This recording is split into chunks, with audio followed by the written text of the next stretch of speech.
Ang pagbati po ng pag-ibig at kapayapaan ng Diyos ang manatili po sa ating lahat mga kapatid. At salamat po sa Panginoong Diyos sa mabuting pagkakataon po muli na makapagbahagi ng akin po natutunan doon po sa nakaraan po nating pag-aaral regarding po sa topic na the epistles of St. Paul. Sa atin pong nakaraang topic, mga kapatid, natutunan po natin na meron pong existing na 14 na sulat ang Apostol na Pablo. At doon po sa 14 na yon, ang isa po doon ay ang aklat ng Ebreo o yung sulat ni San Pablo sa mga taga-Ebreo. Ito po ay isa sa mga pinagtatalunan ngayon o debatable kung sino po talaga ang sumulat ng aklat ng Ebreo. Pero sa atin pong paniniwala, tayo po ay naniniwala na si San Pablo ang sumulat po ng aklat ng Ebreo. Ang isa sa kadahilanan na atin pong makikita ay yung pagiging Hudyo ni San Pablo na maaari siya talagang makapagsulat ng Hebrew o maaari niya talagang siya yung sumulat ng aklat ng Ebreo. At naniniwala din po tayo na hindi lang po 14 na sulat ang isinulat ni San Pablo. Marami pa po, hindi lang po 14 mga kapatid. Sa kadahilan ng meron po siyang mga sulat na hindi po existing ngayon.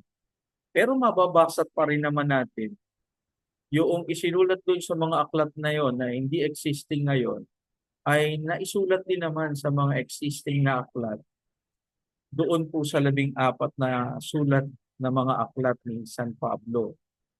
At yun po ay mababasa natin kagaya ng sulat ni Pablo sa Corinto.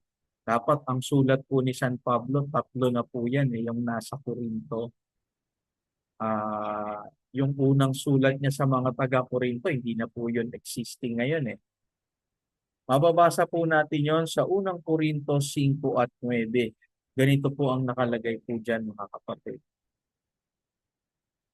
Isinulat ko sa inyo sa aking sulat na huwag kayong makisama sa mga mapakiapi.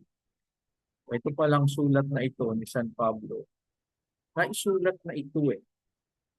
Pero hindi na po ito nakita sa panahon natin.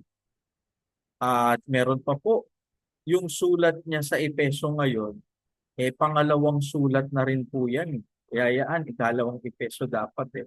Pero yung unang sulat ni Pablo sa mga taga-Epeso, hindi na po natin nakita mga kapatid eh. Yun po naman yung mababasa natin sa 3:3 ng Epeso. Kung papaano sa pahayag ay ipinakilala sa akin ng hiwaga, gaya ng isinulat ko ng una sa ilang salita. Kaya ikalawang Epeso na po ito mga kapatid eh. Itong isinulat ni San Pablo na ito na existing sa panahon natin. Meron ding mga sulat sa mga taga-Ebreo na hindi na rin available ngayon. Kagaya nung mababasa po natin sa Ebreo 13 at 22. Ganito naman po ang mababasa natin sa talata po na yan. Datapot ipinamamanud ko sa inyo, mga kapatid, na inyong pagtiisan ang salitang iniaral sapagkat kayo'y sinulatan ko ng ilang salita. So may pangalawang sulat pala itong Ebreo, mga kapatid. At awa tulong ng Diyos, alam natin na hindi lang talaga 14 ang naisulat ni San Pablo na mga aklat. Marami po, mga kapatid. Kaya doon sa tinatawag nilang 40 penmen, na ang sabi ng mga scholar po, ilang yun. Pero isa po dyan si San Pablo sa mga pangunahin na nagsulat. At actually si San Pablo ang pinakamaraming aklat na naisulat sa Biblia, mga kapatid. Kasi si Moises, 5 aklat lang yun. Actually, isa nga lang po yun. Aklat na isinulat ni Moises. Pinaghati-hati lang. At si Pablo talagang marami siyang sulat sa mga kapatid. Although, hindi lang naman si Pablo ang sumusulat, pati ang mga apostol na iba pa, kagaya po ni San Pedro, sumulat din sila ng aklat. Pero kinikilala ni Pedro yung sulat po ni San Pablo. Kinikilala ni Pedro yung authority ni San Pablo na magsulat, mga kapatid. Actually, si San Pablo ang pinaka naging leader sa time ng mga apostol o doon sa unang iglesia, mga kapatid. Kaya nga si San Pedro ay sinasabi niya yon na may mga sulat si San Pablo na mahirap unawain. At alam naman natin na naipaksa na sa atin to ng kapatid na Eli dati na hindi naman mahirap kay San Pedro na maunawaan yun yung sulat ni San Pablo. Pero sinasabi niya talaga na mayroon talagang mga sulat si San Pablo na mahirap unawain, mga kapatid. Kaya yung sulat ni San Pedro sa mga Hudyo na mga para sa mga nangalan at para doon sa mga Israelita na wala na sa Israel dahil nga sila ay nangalat. Ang punto mga kapatid, yung kay Pedro para doon sa mga nangalat, doon sa mga Israelita na nangalat. Pero ang sulat ni San Pablo, centralized para sa kabuuan ng iglesia. Halimbawa, yung sulat po ni San Pablo sa mga taga-Korinto, hindi lang yun para sa mga taga-Korinto. Pakinggan po ninyo sa unang Korinto, 16 at 1. Ganito po ang mababasa natin. Ngayon, tungkol sa koleksyon sa mga banal, ay gawin din naman ninyong gaya ng iniutos ko sa mga iglesia ng Galacia.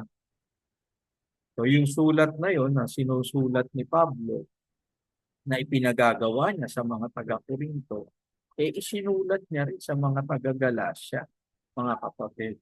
Patuparin yan, mga kapatid. Hindi lang ng Korinto, pati ng Galacia at pati ng buong iglesia. Kaya may isang gobyerno lang sa loob ng iglesia.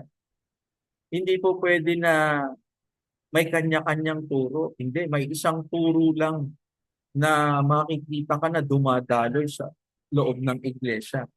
Merong isang espiritu na nagtuturo. Merong isang diwa na pinagkakaisahan ang mga kapatid sa loob ng iglesia. Kumbaga, parang merong gobyerno na gumugobyerno sa loob ng iglesia. Merong patuparin na dapat ipatupad. Hindi kagaya noong patuparing kultura, ah, sa mga tagalabas, mga dogma, etc. Tapos kanya-kanya sila ng turo. Hindi ganon. Sa loob ng iglesia may isang turo, mga kapatid. May isang tagapagturo na pinanggagalingan ng aral, mga kapatid. At yun, makikita natin sa katauhan ni San Pablo. At ganoon din naman ang mga apostol, pero lahat sila magkakasynchronize. Lahat po sila magkakadiwa ng itinatawid sa mga magkakapatid o sa mga kapatid sa loob ng iglesia. Kaya yan ang nagdi-define na yung mga sulat ng mga apostol na mababasa natin, ah talagang galing sa Diyos, mga kapatid. May isang source na pinanggagalitan.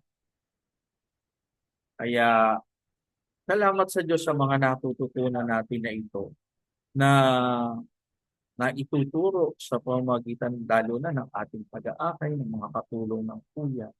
Salamat po sa Diyos at naunawaan po namin ang bagay po. So, magandang araw po mga kapatid. Salamat po sa